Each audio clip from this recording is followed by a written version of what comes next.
Welcome to the third episode of our module on crafting a killer product vision and strategy. In this video, we will focus on building your strategy capstone. A vision that just sits on a slide is merely wall art. Today, we'll convert your market research into a concrete vision and OKRs that actually drive your roadmap decisions. We will cover the elements of a functional vision, the template for writing one, how to cascade vision into strategy, and how to write effective OKRs. If your vision statement doesn't help you rule out bad roadmap ideas, it isn't doing its job. A real vision provides clear boundaries for your team. A functional vision forces trade-offs. While decorative statements are vague, a functional one is specific about who it serves and what change it drives. Use the obviously wrong test to evaluate your vision. If you can't distinguish between fitting and unfitting feature ideas, it's time to rewrite your statement. Stop building vision statements from scratch. We suggest using a structured approach that forces the necessary specificity. Our four-part template requires you to define for whom, what change, by when, and why it matters. Vague entries here will undermine your entire strategy. Each component of your vision statement should be informed by your prior research, from market sizing to your value proposition. Here is a practical example for a fitness app. Notice how this specific vision automatically rules out unrelated features, like nutrition tracking. Strategy is not just vision.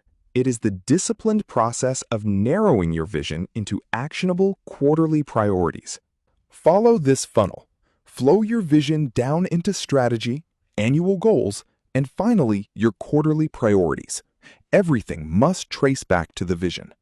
When the funnel breaks, it is usually because organizations skip levels, jumping directly from vision to a backlog without a clear strategy in between. Remember, a strategy is a hypothesis, not just a plan. It contains testable assumptions that you can track using your OKRs. OKRs are not just for productivity. They are the essential bridge that turns your high-level vision into falsifiable, evidence-based results. Objectives and key results serve distinct roles. Think of the objective as your qualitative directional goal, while key results provide the quantitative evidence you need to measure success. A well-written OKR connects upward to your strategy, measures outcomes rather than just tasks, and keeps the focus narrow with only 2 to 4 results. The most frequent error is drafting key results that are actually just a disguised task list. Remember, just because a task is done doesn't mean your product strategy is working. Here is the difference. Tasks measure whether your team is busy, while outcome-based key results measure whether your product is actually solving user problems. Use these tests to spot task lists. Ask if it belongs on a to-do list, check for an outcome gap, and always apply the so what test to ensure you're measuring impact. Next, let's walk through a live example of how we build a full vision statement and OKRs for our fitness app based on our prior market research. Here is the final vision statement for the fitness app. Notice how it provides concrete constraints that rule out features like personal training or social sharing. The strategy narrows that vision. For this app, we are betting on mobile-first habit formation, which explicitly deprioritizes things like nutrition or community features. These objectives focus on speed of onboarding and habit formation, with specific key results that measure actual user behavior, like retention and workout streaks. Finally, the obviously wrong test proves the strategy works. It makes it clear that building social feeds or calorie trackers would be a distraction from our core goals. Everything traces back through the funnel. If a key result doesn't link up to your strategy and vision, you're likely measuring the wrong thing. Remember that OKRs are a mechanism for falsifiability. If they aren't occasionally coming back red, you aren't testing your assumptions deeply enough. Regarding cadence, separate your annual strategy from your quarterly execution and use weekly check-ins just to surface blockers and monitor progress. This system is a whole. Vision, strategy, and OKRs must work in sync. If one part is weak, the entire structure will fail. Finally, don't write your vision in isolation. Involve your team, keep it concise, and revisit it annually to keep your product direction sharp and aligned.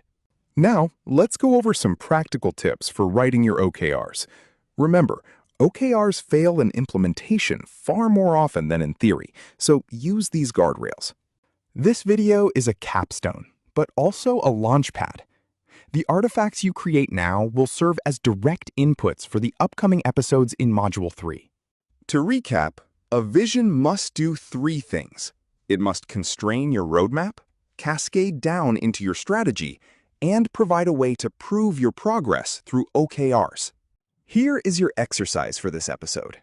Before moving on, ensure you have a clear vision statement, a strategy, and actionable OKRs ready to go. When teams do this for the first time, questions often arise. Remember that you should only update the vision if your strategy pivot is significant.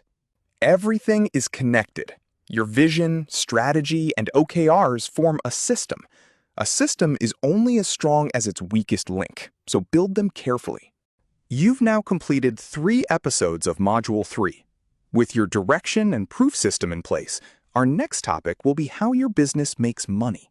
Coming up next is Episode 14, where we explore business models and pricing strategy to ensure you aren't leaving value on the table. In summary, remember that vision constrains, strategies narrow, and OKRs prove. Focus on measuring outcomes, not just checking off tasks. Do the work to build your vision statement before watching the next episode. These artifacts are essential inputs for the roadmap build in Episode 15.